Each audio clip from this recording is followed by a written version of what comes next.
વિદ્યાર્થી મિત્રો, અગાઉના લેક્ચરમાં મેં સુકોષ કેન્દ્રીય કોષની વાત કરી હતી. તમે જાણો છો કે સુકોષ કેન્દ્રીય કોષની અંદર વિવિધ પ્રકારની અંગિકાઓ આવેલી છે.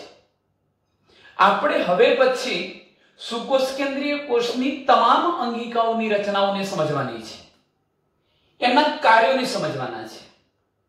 અને બુક પ્રમાણે સર્વપ્રથમ કોષરસ પટલ ની માહિતી આપેલી છે, પણ આપણે કોષરસ પટલના પ્રશ્નને આ અંગિકાઓ તમામ અંગિકાઓ પૂર્ણ કરી લીધા પછી છેલ્લે કોષરસ પટલને સમજીશું. તો આજનો આપણો જે ટોપિક છે મિત્રો, એ છે કોષ દિવાલ. અહીંયા હું લખું છું કોષ દિવાલ. તો કોષ દિવાલ કયા કયા સજીવોમાં જોવા મળે છે? મિત્રો, તમે જાણતા હશો કે બેક્ટેરિયામાં પણ કોષ દિવાલની હાજરી તો હોય છે. બેક્ટેરિયામાં કોષ દિવાલ હોય છે, ફૂગમાં પણ કોષ દિવાલ હોય છે, વનસ્પતિઓમાં કોષ દિવાલ હોય છે. વનસ્પતિઓમાં તમે જોજો કે આમ તો લીલ પણ આપણે એમાં જ લઈશું, છતાં પણ લીલની અંદર પણ કોષ દિવાલ જોવા મળે છે. ટૂંકમાં હું એવું કહી શકું કે જો આપણે આ પ્રકારનો એક અહીંયા કોષ બતાવીએ છીએ, આમે એક નાનકડો કોષ બતાવ્યો છે મિત્રો. આ કોષની અંદર, આ કોષમાં આ રસધાની છે. માની લો કે આ એનું કોષ કેન્દ્ર છે અને આ બધો છે એનો કોષરસ.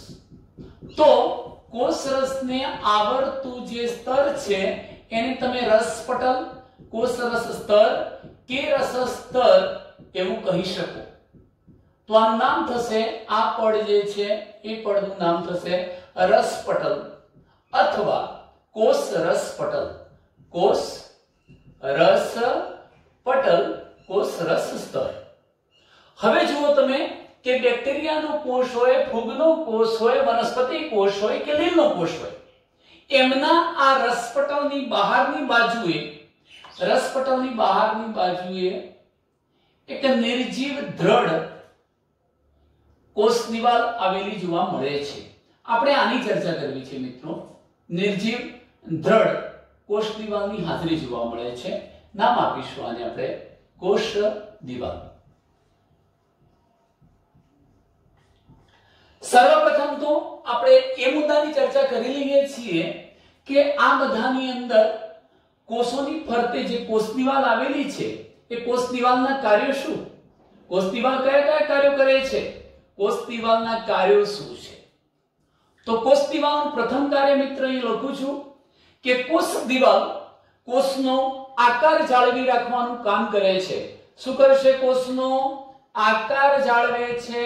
આ પ્રથમ કાર્ય થયું કોષ દિવાલનું. ત્યાર પછી વિચારીએ તો કોષ દિવાલ વનસ્પતિ કોષ કે પછી બેક્ટેરિયલ કોષ હોય કે લીલનો કોષ હોય, એને થનારા યાંત્રિક નુકસાન અને બેક્ટેરિયા કે વાયરસથી જે ચેપ લાગવાનો હતો એ ચેપ સામે પણ રક્ષણ આપવાનું કામ કરે છે. તો બીજા નંબરનું ફંક્શન કયું થશે કે યાંત્રિક નુકસાન અને ચેપ સામે રક્ષણ આપવું. યાંત્રિક નુકસાન અને ચેપ સામે રક્ષણ આપવું. યાંત્રિક નુકસાનનો મતલબ, ધારો કે આપણે વનસ્પતિની કોઈ ડાળખી પકડીએ છીએ અને એ ડાળખીને પ્રેસ કરીએ, દબાવીએ, તો વિદ્યાર્થીઓ તમે જાણો છો કે એ ડાળખીની રચના કરતા જે કોષો હતા એના પર દબાણ, પ્રેશર આવવાનું છે. એને એ વખતે પણ યાંત્રિક નુકસાન તો થવાનું છે, પણ પેલી કોષ દિવાલની હાજરીના કારણે એને થવું જોઈતું હતું જે નુકસાન, એ થતું નથી. જો આ કોષ દિવાલ ન હોત તો ઘણા બધા બેક્ટેરિયા અને વાયરસ આ કોષને ક્ષતિ પહોંચાડતા, નુકસાન કરતા, રોગિષ્ટ કરતા, એવું પણ થઈ શકતું નથી. માટે યાંત્રિક નુકસાન અને ચેપ સામે રક્ષણ આપવાનું કાર્ય કરે છે એમ પણ કહી શકાય. ત્રીજા નંબરનું ફંક્શન લઈએ છીએ કે તે કોષો વચ્ચે સંપર્ક બનાવી રાખે છે. કોષો વચ્ચે મિત્રો સંપર્ક બનાવી રાખવો એ પણ કાર્ય છે. ત્રીજા નંબરનું કાર્ય છે કોષો વચ્ચે સંપર્ક બનાવવો, સંપર્ક સ્થાપિત કરવો. કેવી રીતે એ આપણે સમજીએ. ધારો કે હું અહીંયા કોઈ એક કોષ દોરું છું આ રીતે, અને એની સાથે બીજા કોષને બતાવો। આ પ્રકારે આપણે ત્રીજો કોષ બતાવી શકીએ। તમે જાણો છો ઘણા બધા કોષો એકત્રિત થઈ અને નિશ્ચિત કાર્ય કરવા માટે પેશી બનાવતા હોય છે। ધારો કે આ કોઈ પેશી છે, આ બધા કોષો છે, અંદર એનું કોષરસ પટલ હશે। હું બધા જ કોષમાં બતાવતો નથી, તમે સમજી જઈ શકશો કે આ છે એનું કોષરસ પટલ પ્રશસ્ત। અહીંયા પાસેના કોષોને એકબીજા સાથે જોડવાનું કામ પણ કોણે કર્યું છે? કોષ દિવાલે। માટે કહી શકાય કોષો વચ્ચે સંપર્ક સ્થાપિત કરવો એ કાર્ય પણ કોનું થશે? કોષ દિવાલનું। અને ચોથું કાર્ય છે મિત્રો, અનિચ્છનીય જે અણુઓ છે એનાથી કોષને બચાવે છે। અનિચ્છિત કોષને જરૂરી નથી તેવા ઘણા બધા મહાઅણુઓને બહારથી અંદર જતા અટકાવે છે, એટલે અનિચ્છનીય અણુઓથી અવરોધ કરશે। શું લખીશું? અનિચ્છનીય, કોષને જરૂર નથી તેવા અનિચ્છનીય મહાઅણુઓ સામે અવરોધ કરશે, એમને અંદર આવવા દેશે નહીં। તો આ થયા કોષ દિવાલના કાર્યો। ત્યાર પછી આપણે એવું જોવું છે કે જુદા જુદા જે સજીવો છે એની કોષ દિવાલ કયા કયા પ્રકારના ઘટકોની બનેલી છે। તો હું સર્વપ્રથમ અહીંયા ચર્ચા કરું છું મિત્રો લીલની। અહીં તમે જોઈ શકો છો કે આ જે લીલ છે એ લીલ નામની વનસ્પતિમાં કોષ દિવાલ એના કયા કયા ઘટકોથી બનેલી છે? તો લીલમાં કોષ દિવાલ સેલ્યુલોઝ, યાદ રાખજો મિત્રો, લીલની કોષ દિવાલ એક તો સેલ્યુલોઝ નામના ઘટકની બનેલી છે, ગેલેક્ટન્સની બનેલી છે, મેનોઝની બનેલી છે અને એમાં કેલ્શિયમ કાર્બોનેટના ક્ષારો પણ આવેલા હોય છે। કયા કયા ઘટકો? લીલની કોષ દિવાલ સેલ્યુલોઝ, ગેલેક્ટન્સ, મેનોઝ અને કેલ્શિયમ કાર્બોનેટના ક્ષારોથી બનેલી હોય છે। તમને પ્રશ્ન થશે મિત્રો કે સેલ્યુલોઝ શું છે? સેલ્યુલોઝ એ એક પ્રકારનો પોલિસેકેરાઇડ છે, કાર્બોદિતો, જેને અગાઉના ચેપ્ટરમાં આપણે ભણવાના છીએ। પોલિસેકેરાઇડ, સેકેરાઇડ, સેકેરાઇડ શર્કરા, ઘણા બધા નાના નાના સરળ શર્કરાના અણુઓ ભેગા થઈને મોટો અણુ બન્યો હશે, જેને આપણે સેલ્યુલોઝ પોલિસેકેરાઇડ કહીશું। આ ગેલેક્ટન્સ પણ કાર્બોદિત છે, મેનોઝ પણ 6 કાર્બન વાળી શર્કરા છે, આ કેલ્શિયમ કાર્બોનેટ ક્ષારો છે। ટૂંકમાં લીલની કોષ દિવાલ આ પ્રકારના ઘટકોથી બને છે। જો હું લીલ સિવાયની બાકીની વનસ્પતિઓની વાત કરું, જનરલી આપણે જે વનસ્પતિઓ જોઈએ છીએ એ અન્ય વનસ્પતિઓની વાત કરું તો અન્ય વનસ્પતિઓમાં કોષ દિવાલ કયા કયા ઘટકોથી બને છે? તો તેઓમાં સેલ્યુલોઝ છે, હેમિસેલ્યુલોઝ, હેમિસેલ્યુલોઝ, પેક્ટિન અને પ્રોટીન ની બનેલી હોય છે। અન્ય વનસ્પતિઓની કોષ દિવાલ સેલ્યુલોઝની બનેલી જે પોલિસેકેરાઇડ છે, આ હેમિસેલ્યુલોઝ પણ પોલિસેકેરાઇડ છે, છતાં પણ એની ગોઠવણી સરળ છે, આની થોડી જટિલ ગોઠવણી છે। પેક્ટિન, આ પેક્ટિન એ પણ એક પ્રકારનું પોલિસેકેરાઇડ છે મિત્રો, પણ આ પેક્ટિનમાં એક અગત્યનો ગુણધર્મ એ છે કે જ્યાં પેક્ટિનની હાજરી હોય છે એ પેક્ટિન એકબીજા સાથે કોષોને જકડી રાખવામાં એટલે જોડી રાખવામાં ગુંદર જેવું કાર્ય કરે છે એવું કહી શકાય। અને ત્યાર પછી તમે જુઓ એની અંદર પ્રોટીન ઘટક પણ આવેલો હોય છે। તો આ વાત થઈ લીલ સિવાયની બાકીની જે અન્ય વનસ્પતિઓ હતી એની। હું ત્રીજા નંબરના મુદ્દાની ચર્ચા કરું છું મિત્રો, ફૂગ। જો આપણે ફૂગમાં કોષ દિવાલનો અભ્યાસ કરવો છે, ફૂગ, તો ફૂગની કોષ દિવાલ કાઇટિનની બનેલી છે। આ કાઇટિન પણ પોલિસેકેરાઇડ, કાઇટિન, અને જો કાઇટિન ન કહેવું હોય તો એમ પણ કહી શકાય એકલું કાઇટિન ન હોય તો કાઇટિન મિશ્રિત સેલ્યુલોઝ, કાઇટિન મિશ્રિત સેલ્યુલોઝની બનેલી હોય છે। એકલો સેલ્યુલોઝ ન હોય તો એમાં કાઇટિન પણ મિશ્ર હોય, કાઇટિન મિશ્રિત સેલ્યુલોઝ, એને ફંગસ સેલ્યુલોઝ પણ કહેવાય, કારણ કે ફૂગની કોષ દિવાલ છે, ફંગસ સેલ્યુલોઝ પણ આપણે કહી શકીએ। તો તો આટલે સુધી વાત કરી છે આપણે લીલ, અન્ય વનસ્પતિ, ફૂગ અને હવે આપણે જોઈએ છીએ બેક્ટેરિયા. મિત્રો બેક્ટેરિયાની જે કોષ દિવાલ છે એ મ્યુરિન ઘટકની બનેલી છે. મ્યુરિન, આ મ્યુરિન શું છે? એક પ્રકારનું પેપ્ટિડોગ્લાયકેન છે. અહીંયા હું લખું છું બેક્ટેરિયાની જે કોષ દિવાલ છે એ મ્યુરિન ઘટકની બનેલી છે. મ્યુરિન, અને મ્યુરિન શું છે?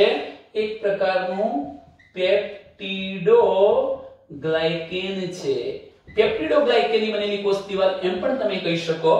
અહીંયા પેપ્ટિડો એટલે પેપ્ટાઇડ, અને પેપ્ટાઇડ એક પ્રોટીન છે, અને પ્રોટીન હોય તો એનો બંધારણીય ઘટક હશે એમિનો એસિડ, એટલે આમાં એમિનો એસિડ હશે. ગ્લાયકેન એટલે ગ્લાયકોજન, આ એક પ્રકારના કાર્બોદિત છે, પોલિસેકેરાઇડ છે.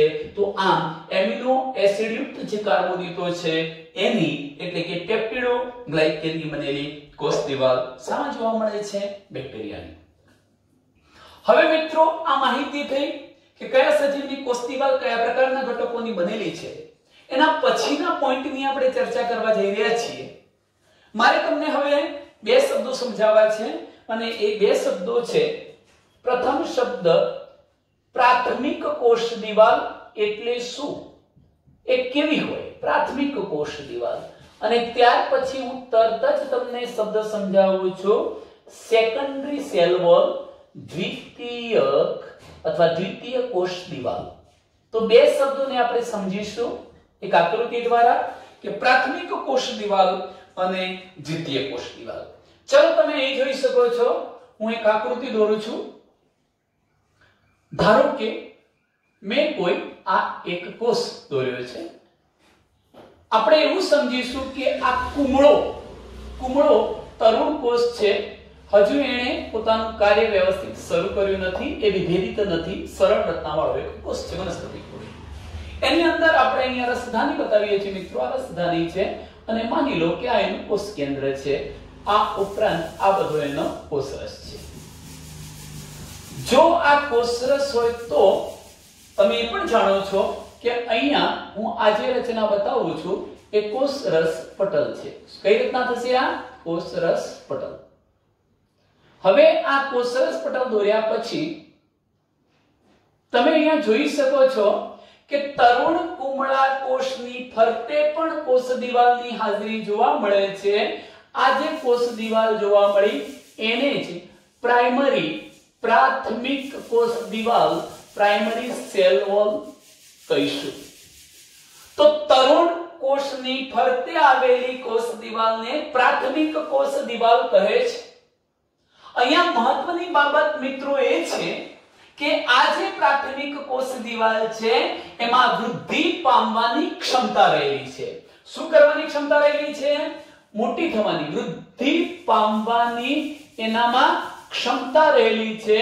પણ જેમ જેમ આ કોષ પુખ્ત બને છે, હું બતાવું છું કે પુખ્ત બનવાનો, મોટો બનવાનો, પરિપક્વ, વિભેદિત થવાનો, નિશ્ચિત કાર્યને અનુલક્ષીને એમાં થોડા પરિવર્તનો થવાના. હવે જ્યારે કોષ પુખ્ત બને છે ત્યારે તે એની જે વૃદ્ધિ પામવાની ક્ષમતા હતી એ ક્ષમતાનો નાશ કરે છે, એ ક્ષમતા ગુમાવાય છે. ચલો આ મેં તમને સમજાવી દીધી. પ્રાથમિક કોષ દિવાલ સામાન્ય રીતે સેલ્યુલોઝની બનેલી હશે. તરુણ વનસ્પતિ કોષની ફરતે જોવા મળતી કોષ દિવાલને પ્રાથમિક કોષ દિવાલ કહે છે. હવે મારે ચર્ચા કરવી છે દ્વિતીય કોષ દિવાલની, સેકન્ડરી સેલ વોલની. તો દ્વિતીય કોષ દિવાલ એટલે શું? હું આ જ કોષને આ પ્રકારે દોરું છું. તમે સમજી જઈ શકશો કે મેં જનરલી આ કોષ મોટો બતાવ્યો છે, એનો મતલબ પુખ્ત થઈ ચૂક્યો છે, એક નિશ્ચિત કાર્ય કરવા માટે રૂપાંતરિત થયેલો હશે, વિભેદિત થઈ ચૂક્યો છે. મેં આ એની કોષ દિવાલ બતાવી છે. જો કે આ કોષ દિવાલ તો પ્રાથમિક કોષ દિવાલ જ છે. હજુ સુધી તો આ કોષ દિવાલ એ કઈ કોષ દિવાલ છે? પ્રાથમિક કોષ દિવાલ છે મિત્રો. હું એની અંદર અહીંયા કોષરસ પટલ બતાવું છું.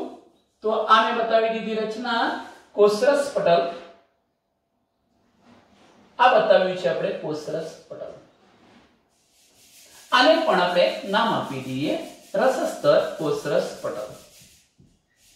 એની અંદર આ એનું કોષ કેન્દ્ર છે, રસધાનીઓ હશે, કોષરસ હશે. આ પ્રકારની રચના મેં સરખી જ બતાવી છે. હવે તમે જુઓ કે આ કોષની ફરતે આવેલી જે કોષ દિવાલ હતી એને તો આપણે પ્રાથમિક કોષ દિવાલ, પ્રાઇમરી સેલ વોલ કહી જ દીધું છે. પણ દ્વિતીય કોષ દિવાલ એટલે શું? તો જેમ જેમ કોષ પુખ્ત બને છે તેમ તેમ આ પ્રાથમિક કોષ દિવાલ પર અંદરની બાજુએ એટલે કોષરસ સ્તર તરફ એક વધારાની કોષ દિવાલનું સર્જન થાય છે. આ વધારાની જે કોષ દિવાલ બની એને આપણે દ્વિતીય કોષ દિવાલ કહીશું. એટલે હવે મિત્રો તમને ખબર પડી હશે કે પુખ્ત કોષમાં પ્રાથમિક કોષ દિવાલની અંદરની બાજુએ એક વધારાની કોષ દિવાલ બને છે જે સામાન્ય રીતે રસસ્તર તરફ હોય છે અંદરની સાઈડ, એને દ્વિતીય કોષ દિવાલ કહેવાય. આવું કેમ બન્યું? તો એમ કહેવામાં આવે છે કે આ પ્રાથમિક કોષ દિવાલ પર લિગ્નિન નામના દ્રવ્યનું સ્થૂલન થયું. લિગ્નિન એક પોલિસેકેરાઇડ છે. એ પોલિસેકેરાઇડ નું સ્થૂલન એટલે જમાવટ થતા હવે આ પ્રાથમિક કોષ દિવાલ અને આ દ્વિતીય કોષ દિવાલ જોડાઈ જશે મિત્રો. એટલે એક જાડી નિર્જીવ દ્રઢ રચના બની જવાની. આ પ્રકારની જે રચના બની તમે જોઈ શકો છો. બહારનો જે ભાગ હતો એ તો પ્રાથમિક કોષ દિવાલ હતી જ, પણ આ લિગ્નિન દ્રવ્યની જમાવટને કારણે પ્રાથમિક કોષ દિવાલ પર અંદરની બાજુએ એક વધારાની કોષ દિવાલનું સર્જન થાય છે. તેને દ્વિતીય કોષ દિવાલ કહે છે. આ દ્વિતીય કોષ દિવાલ એ પ્રાથમિક કોષ દિવાલ સાથે જોડાઈ જાય છે.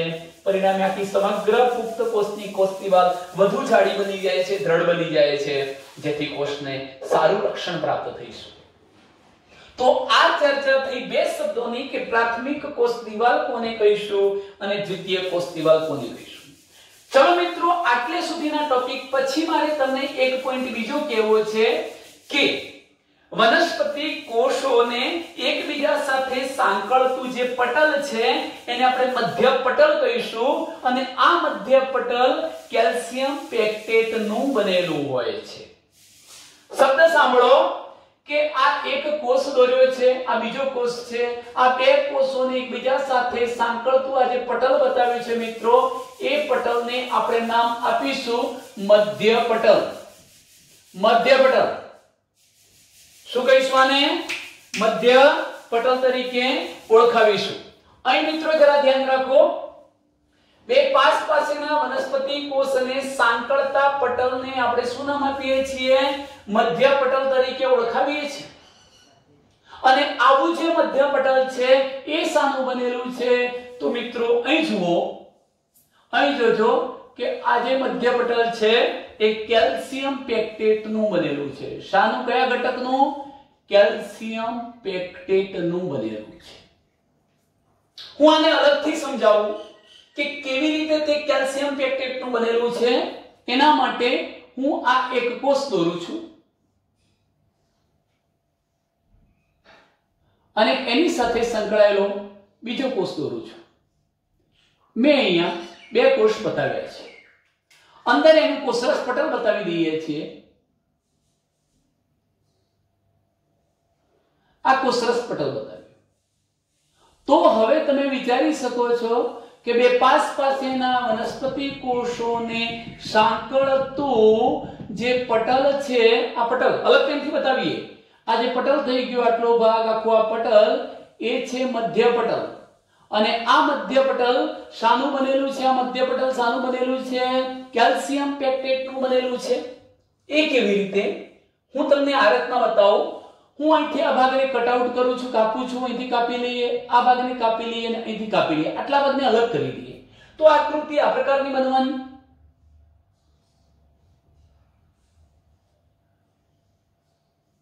આ આકૃતિ આ પ્રકારની બની. તમે જોઈ શકો છો કે આ એની કોષ દિવાલ છે અને આ જે છે એનું કોષરસ પટલ છે. આ કોષરસ પટલ છે. હવે મારે જે પોઈન્ટ સમજાવવો છે આ છે કે બે પાસ પાસેના વનસ્પતિ કોષોને એકબીજા સાથે સાંકળતા પટલને આપણે મધ્ય પટલ કહીશું અને કેલ્શિયમ પેક્ટેટ નું બનેલું છે. કેમ કેલ્શિયમ પેક્ટેટ શબ્દ આવ્યો એને સમજવું છે મિત્રો. ચલો આ વાક્ય પર જતા રહીએ છીએ કે અન્ય વનસ્પતિઓની કોષ દિવાલ શાની બનેલી છે? સેલ્યુલોઝ, હેમિસેલ્યુલોઝ, પેક્ટિન અને પ્રોટીનની. તો અહીં પણ તમે જુઓ છો કે આ વનસ્પતિ કોષ છે, આપણો વનસ્પતિ કોષ છે. તો આ ચાર ઘટકોની હાજરી છે. હું એને બતાવવા માટે પ્રયત્ન કરું છું. જો હું આ કોષ દિવાલને બતાવું, હાઇલાઇટ કરું છું આ કોષ દિવાલને, તો એનું બંધારણ આ પ્રકારે થયું કે ધારો કે એના બંધારણમાં સેલ્યુલોઝના તાતણાઓ આવેલા છે. સેલ્યુલોઝ અહીંયા પણ મેં આ સેલ્યુલોઝના તાતણાઓ બતાવ્યા છે. સેલ્યુલોઝ ફરીથી હું સેલ્યુલોઝ બતાવી દઉં છું. ચલો મેં આ રચનાઓ બતાવી છે. સેલ્યુલોઝ શું લખીશ? સેલ્યુલોઝ. સેલ્યુલોઝ સાથે સંકળાયેલા આ પાતળા નાના ફાઈબર્સ હેમિસેલ્યુલોઝ. આ રચનાઓ જે બતાવી છે મેં, આ પ્રકારની રચનાઓ, એને આપણે શું કહીશું? હેમિસેલ્યુલોઝ. તો આ થયા એકમો હેમી સેલ્યુલોઝ થયા. હવે તમે જોઈ શકો છો સેલ્યુલોઝ, હેમિસેલ્યુલોઝ, પછીનો ઘટક કોણ હતો? પેક્ટિન. તો હવે હું જે તાતણાઓ બતાવું છું ગ્લુપેન દ્વારા, આ પેક્ટિનના તંતુઓ છે. આ થઈ ગયા પેક્ટિનના તંતુઓ, પેક્ટિન. અને સાથે સાથે મેં તમને કહ્યું તો કે એની અંદર પ્રોટીન પણ હોય. ધારો કે આ પ્રકારના પ્રોટીનની હાજરી પણ છે. મેં આટલી રચના બતાવી છે. હવે તમે જુઓ આ પેક્ટિન એટલે પેક્ટેટ. હજુ કેલ્શિયમના ક્ષારો પણ અંદર હશે. મેં આ તો માત્ર એક કોષ દિવાલ બતાવી. હું આ કોષની કોષ દિવાલને પણ આ જ પ્રકારે દોરી શકું. જુઓ કે સૌથી અંદરની બાજુએ કોણ? પેક્ટિન. આ પેક્ટિન છે. પેક્ટિન સાથે સંકળાયેલા આ પ્રોટીન છે. આ પ્રોટીન. ત્યાર પછી તમે જોઈ શકો છો હું સેલ્યુલોઝ દોરું છું. આ સેલ્યુલોઝના તાતણાઓ. અને સેલ્યુલોઝ દોર્યા પછી એની સાથે સંકળાયેલા આપણે હેમિસેલ્યુલોઝ દોરવા છે. તો હવે તમે જોઈ શકો છો કે આની સાથે સંકળાયેલા ફાઇબર્સ બતાવીએ છીએ આ પ્રકારની રચનાઓ.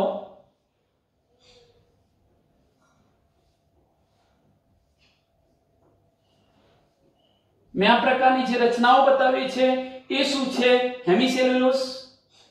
તો સેલ્યુલોઝ, હેમિસેલ્યુલોઝ, પેક્ટિન, પ્રોટીન. આ ઉપરાંત અંદર ક્યાંક કેલ્શિયમના ક્ષારો પણ હશે. તો હવે મિત્રો વિચારી જુઓ કે બે પાસ પાસેના વનસ્પતિ કોષોને સાંકળતું પટલ મધ્ય પટલ. આ મધ્ય પટલ આટલી રચના મધ્ય પટલ શાનું બનેલું છે? Calcium pectin. પેક્ટિન પદાર્થ કેલ્શિયમ પેક્ટેટ નું બનેલું હોય છે. આટલે સુધી ખબર પડી ગઈ હશે. અને ત્યાર પછી હવે મિત્રો આ જ થિયરીમાં એક છેલ્લા પોઈન્ટની ચર્ચા કરું છું કે આપણે જો બે પાસ પાસેના વનસ્પતિ કોષોની વાત કરતા હોઈએ, જેમ કે આ એક કોષ છે અને આ બીજો કોષ છે, તો બે કોષોનો કોષરસ, ધારો કે મારે એવું સમજાવવું છે, અહીંથી મિત્રો જરા ધ્યાન રાખશો કે આ જે બે કોષો દોર્યા છે,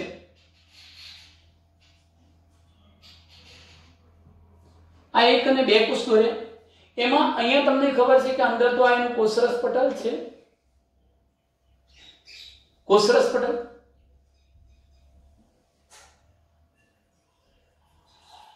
હવે આનો કોષરસ, એક કોષનો કોષરસ અને બીજા કોષનો કોષરસ, બે પાસ પાસેના કોષોનો કોષરસ કઈ રચના દ્વારા સંપર્કમાં રહે છે? તો બે પાસ પાસેના કોષોના કોષરસને સાંકળતા આવા અંદર તંતુઓ હશે, ફાઈબર. આવા તંતુઓને નામ આપવામાં આવે છે કોષરસ તંતુઓ, કોષરસ તંતુઓ, અથવા એને આપણે પ્લાઝ્મોડેસ્માટા કહીશું, પ્લાઝ્મોડેસ્માટા. તો ટૂંકમાં બે પાશ પાસેના વનસ્પતિ કોષોનો કોષરસ એકબીજા સાથે કોષરસ તંતુઓ દ્વારા અથવા પ્લાઝ્મોડેસ્માટા દ્વારા સંપર્કમાં રહે છે અને આવા કોષરસ તંતુઓ કે પ્લાઝ્મોડેસ્માટા ક્યાં સ્થાન પામેલા છે, ક્યાં આવેલા છે? તો કોષ દિવાલ અને મધ્યપટલની આરપાર. જો આ કોષ દિવાલ હતી, મધ્યપટલ હતું, એની આરપાર ગોઠવાયેલા હોય છે. તો મિત્રો આટલે સુધીની મેં જે ચર્ચા કરી છે એ છે કોષ દિવાલ.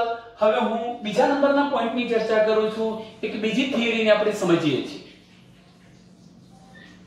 જેનું નામ છે અંતઃપટલ અથવા અંતઃપટલમય તંત્ર. આની અંદર પહેલા તો અંતઃપટલમય તંત્ર કોને કહીશું એક મુદ્દો. અંતઃપટલમય તંત્રના ઘટકો તરીકે કોને ગણી શકાય બીજો મુદ્દો. અંતઃપટલ તંત્રના ઘટક તરીકે કોને ગણવામાં નથી આવતા અને શા માટે નથી ગણવામાં આવતા? જો ગણવામાં આવે છે તો શા માટે ગણવામાં આવે છે? આવા પ્રશ્નોના જવાબ આપણે મેળવીશું.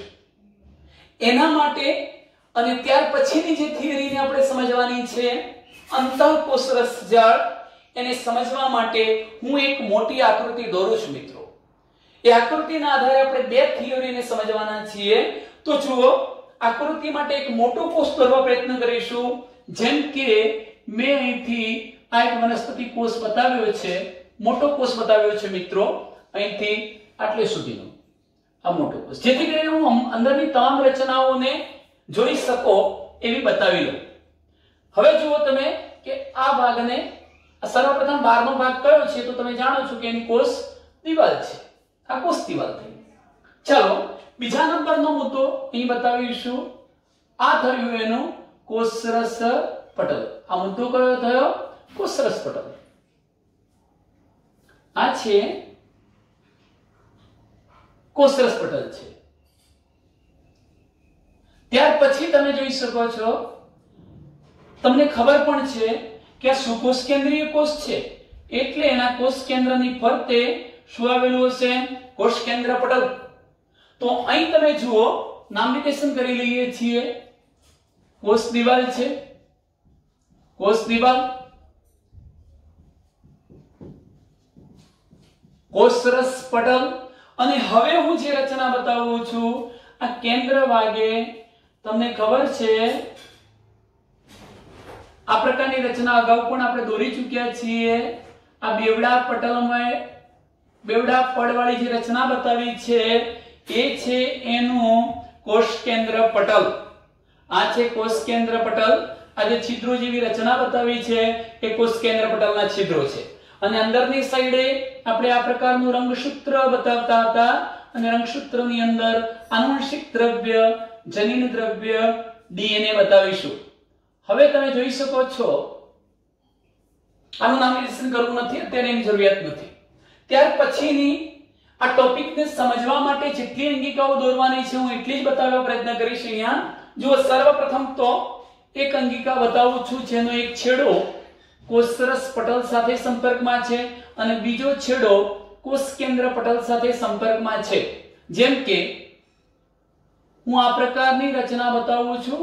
સમગ્ર કોષરસમાં પથરાયેલી નલિકામય રચનાઓનું આ જે જાળું બન્યું છે મિત્રો, આ જે જાળું બન્યું એ છે અંતઃકોષરસ જાળ. અંતઃકોષરસ જાળ, એન્ડોપ્લાઝમિક રેટિક્યુલમ અંતઃકોષરસ જાળ દોરી છે. હું બીજા નંબરનો એક મુદ્દો અહીંયા બતાવું છું. આ કોષ કેન્દ્રની ખૂબ નજીક આવેલી અંગિકા તરીકે તમે જોઈ શકો છો આ પ્રકારની હું જે રચના બતાવું છું મિત્રો, ગોલ્ગી કહે છે. મેં અહીંયા જે રચના બતાવી છે એ છે ગોલ્ગી કાય. આ ગોલ્ગી કાય. ગોલ્ગી કાયની હું અહીંયા એની સાઈડમાં પુટિકાઓ બતાવું છું. ગોલ્ગી કાયમાંથી મુક્ત થતી પુટિકાઓ, જો કે આપણે એને લાઇસોઝોમ નામની અંગિકા તરીકે પણ ઓળખાવીશું. એટલે સાથે સાથે મેં બે રચના બતાવી દીધી છે. ગોલ્ગી કાય પણ બતાવ્યું છે, આને કહીશું ગોલ્ગી કાય. ગોલ્ગી કાય અને આ રચના બતાવી છે લાઇસોઝોમ. તમે વનસ્પતિ કોષમાં મોટી રસધાનીઓ આવેલી હોય છે એ તો જાણો જ છો, એટલે હું ક્યાંક અહીંયા આ મોટી રસધાની બતાવી દઉં છું. આ થઈ ગઈ રચના રસધાની. ચલો 4 અંગિકાઓ બતાવી છું મિત્રો. ત્યાર પછી હું કોઈ એક બાજુએ અહીંયા અંગિકા બતાવું છું. જેમ કે આ માઇટોકોન્ડ્રિયા કણાભસૂત્ર છે એવું સમજો. કણાભસૂત્ર કોષનું પાવર હાઉસ, એટીપી શક્તિનું નિર્માણ જ્યાં થાય છે એવું સ્થાન કણાભસૂત્ર, માઇટોકોન્ડ્રિયા. કણાભસૂત્ર દોર્યા પછીની એક અંગિકા બીજી બતાવી દઉં છું, જે વનસ્પતિ કોષમાં જ હશે, જેને સામાન્ય રીતે આપણે હરિતકણ કહીશું. તો આ હરિતકણ નામની ધારો કે અંગિકા બતાવી દીધી છે. શબ્દ લખીશું હરિતકણ.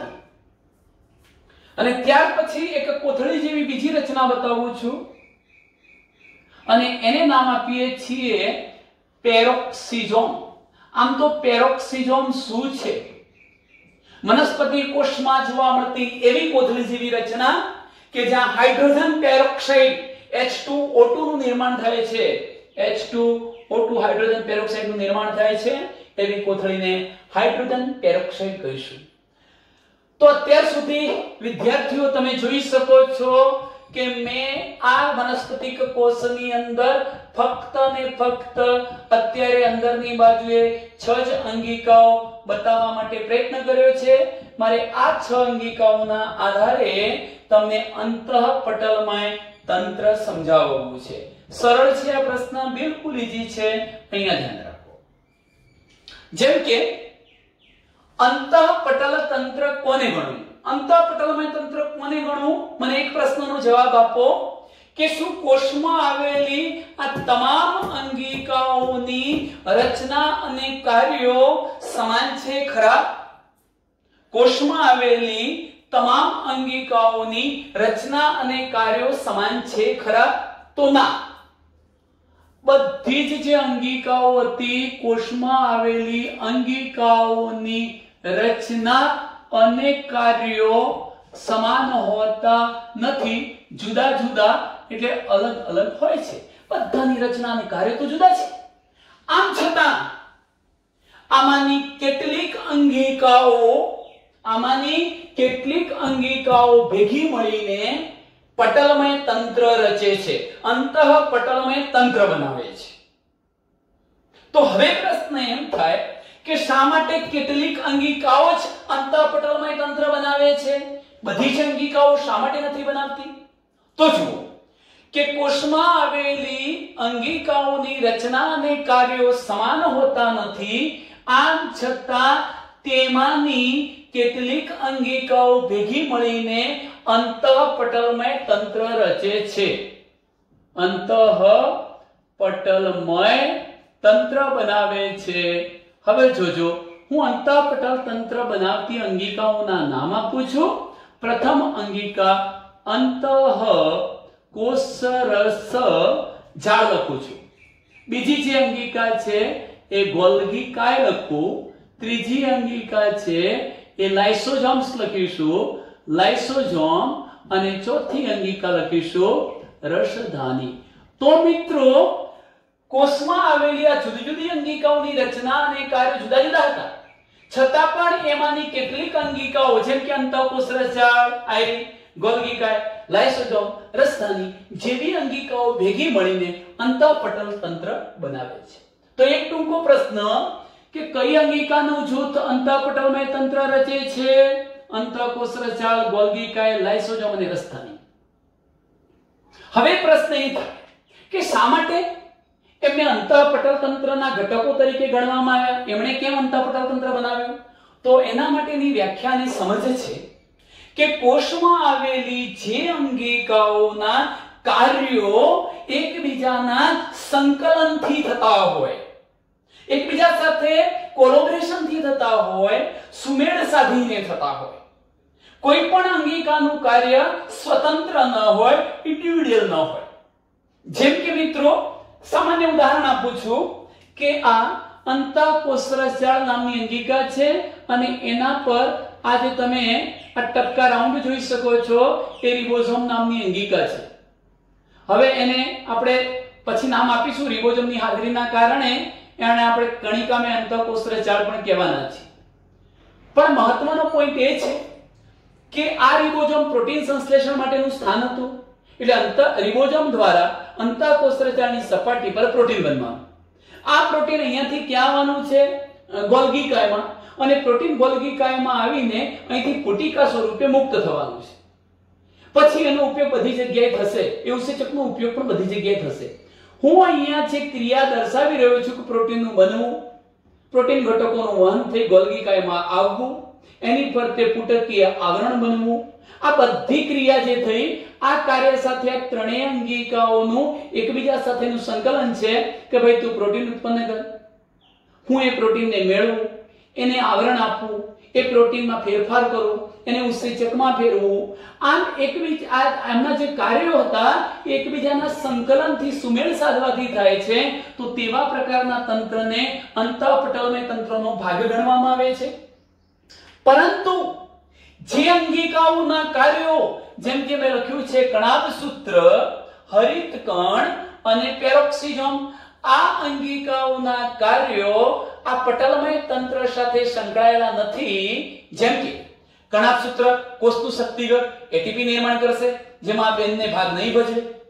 ચાલો હરિતકણ પ્રકાશ સંશ્લેષણનું કામ કરી ખોરાક બનાવશે એમાં બે ભાગ નહીં ભજવે. આ હાઇડ્રોજન પેરોક્સાઇડનું નિર્માણ કરશે એમાં બે ભાગ નહીં ભજવે. ટૂંકમાં ત્રણેય અંગિકાઓના કાર્યોનું એકબીજા સાથે સંકલન થયેલું હોતું નથી, માટે તેમને અંતઃપટલ તંત્રના ઘટક તરીકે ગણવામાં આવતા નથી. આમ ટૂંકો પ્રશ્ન થયો કે કોષમાં આવેલી કઈ અંગિકાઓને આપણે પટલમય તંત્રના ઘટક તરીકે ગણી શકીએ? તો મિત્રો જુઓ છે કોણ કોણ? અંતઃકોષરસજાળ, ગોલ્ગી કાય, લાઇસોઝોમ અને પ્રસ્થાન. પરંતુ કોને ન ગણી શકીએ? કણાભ સૂત્રને, હરિતકણને, પેરોક્સિઝોમ. શા માટે? કારણ કે એમના કાર્યો એકબીજાના સંકલનથી થતા નથી. અને શા માટે ગણી શકાય અંતઃપટલ તંત્રનો ભાગ? કારણ કે એમના કાર્યો એકબીજાના સંકલનથી કે સમન્વયથી થાય છે. ચાલો મિત્રો, આ જ આકૃતિના આધારે હવે 2 જ મિનિટમાં અને આપણે આવર્તને સાફ કરી દીધા પછી તરત જ આપણે અંતઃકોષરસજાળની રચનાને સમજીએ છીએ. ઓકે, અહીં ધ્યાન રાખશો. ચલો મિત્રો, હવે તમે વિચારો, અહીંયા આપણે ચર્ચા કરી રહ્યા છીએ અંતઃકોષરસજાળની. અંતઃકોષરસજાળ, એન્ડોપ્લાઝમિક રેટિક્યુલમ આની આ ટૂંકમાં લખ્યું છે. સર્વપ્રથમ તો ઇલેક્ટ્રોન માઇક્રોસ્કોપ દ્વારા અભ્યાસ કરવાથી, કારણ કે આ રચનાઓને સાદા માઇક્રોસ્કોપમાં જોઈ શકાતી નથી, સારી રીતે નથી જોઈ શકાતી. એટલે ઇલેક્ટ્રોન માઇક્રોસ્કોપ દ્વારા અભ્યાસ કરવાથી એવું માલુમ પડ્યું અથવા જોવા મળ્યું કે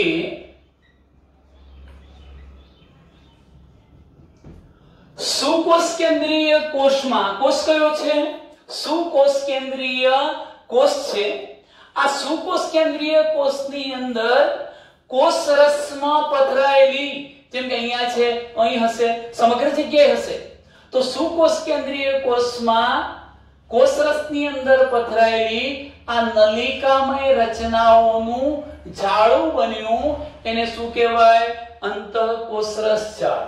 ઇલેક્ટ્રોન માઇક્રોસ્કોપિક અભ્યાસ પરથી માલુમ પડ્યું કે સુકોષ કેન્દ્રીય કોષના કોષરસમાં પથરાયેલ નલિકામય રચનાઓનું જાળું. કેવી રચના?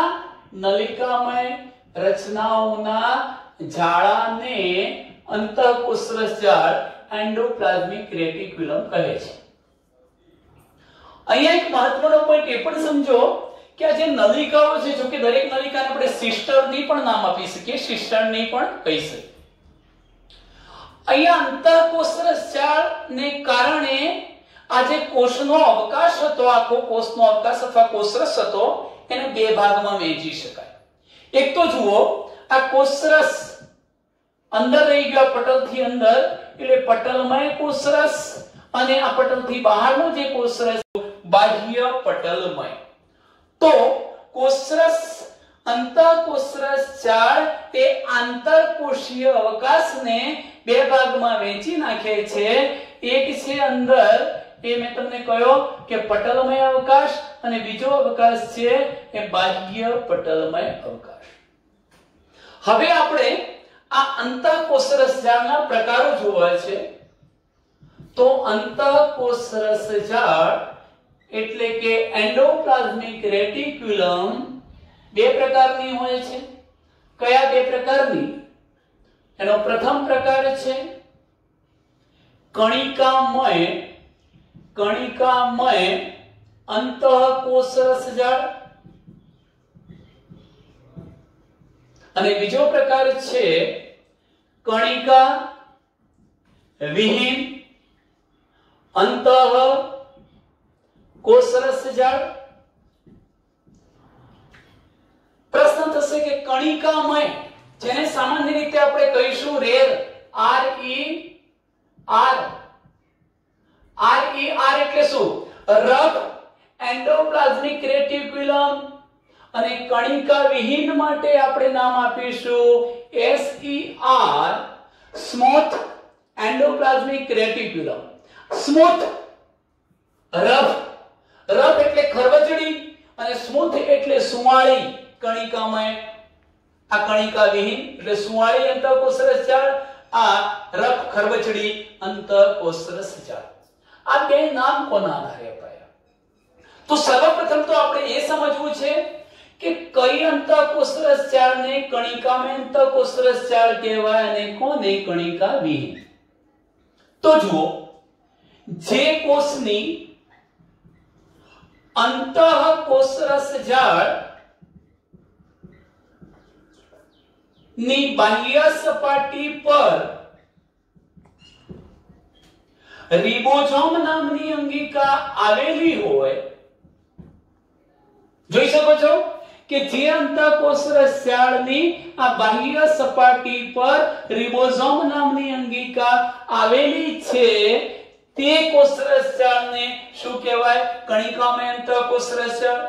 અને જે કોષની અંતઃકોષરસ જાળ એન્ડોપ્લાઝમિક રેટિક્યુલમની બાહ્ય સપાટી પર રિબોઝોમ હોતા નથી, રિબોઝોમની ગેરહાજરી હોય છે, એના કારણે એ સુંવાળી લાગે છે, આવી ખરબચડી મણકામય નથી લાગતી, તો એને શું કહીશું?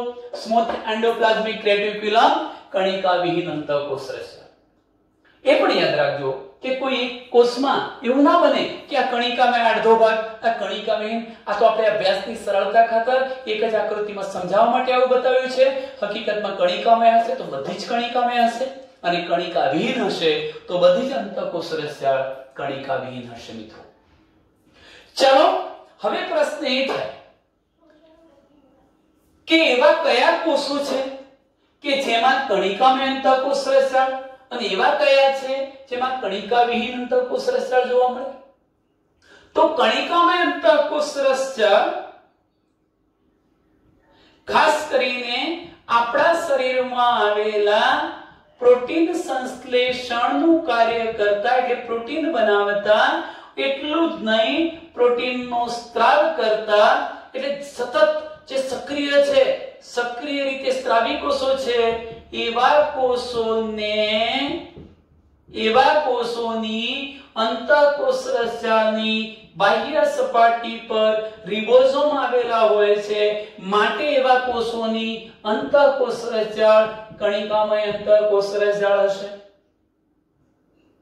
એટલે મુખ્યત્વે તો તમે એવું કહી શકાય કે સક્રિય રીતે જે સ્ત્રાવી કોષો હતા, જેમ કે આપણો પાચન માર્ગ છે, પાચન માર્ગની દિવાલમાંથી આપણે જાણીએ છીએ, ઘણી વખત સ્વાદુરસમાંથી ઉત્સેચકોનો સ્ત્રાવ થાય છે, તો આ સ્વાદુરસનો સ્ત્રાવ કરતા કોષો, આવા પાચક ઉત્સેચકો ઉત્પન્ન કરનારા જે કોષો છે એ કોષોની અંતઃકોષ રસજાળની બાહ્ય સપાટી પર રિબોઝોમ હોવાથી એની અંતઃકોષ રસજાળ કેવા પ્રકારની છે? એમ કહેવાય કણિકામય અંતઃકોષ રસજાળ છે. જ્યારે આપણા શરીરમાં એવા પણ કોષો છે જ્યાં લિપિડનું સંશ્લેષણ થાય છે, તો લિપિડ સ્ત્રાવી કે લિપિડનું સંશ્લેષણ કરતા કોષોની અંતઃકોષ રસજાળ કે જેની બાહ્ય સપાટી પર રિબોઝોમ નહીં હોય તેથી કણિકામય અંતઃકોષ રસજાળ કહેવાય. હવે પ્રાણીઓમાં સ્ટેરોઇડ આ એક પ્રકારનું લિપિડ છે. સ્ટેરોઇડ હોર્મોન્સ અંતઃસ્ત્રાવ ઉત્પન્ન થાય છે, એ પણ આવી કણિકાવિહીન અંતઃકોષ રસજાળ ધરાવતા કોષોમાંથી ઉત્પન્ન થાય છે. તો મિત્રો આટલે સુધીની જે મેં અહીંયા માહિતી આપી છે એ તમને અંતઃકોષ રસજાળ વિશેની આપી છે. અહીંયા આપણે આજના ટોપિકને પૂર્ણ કરીએ છીએ.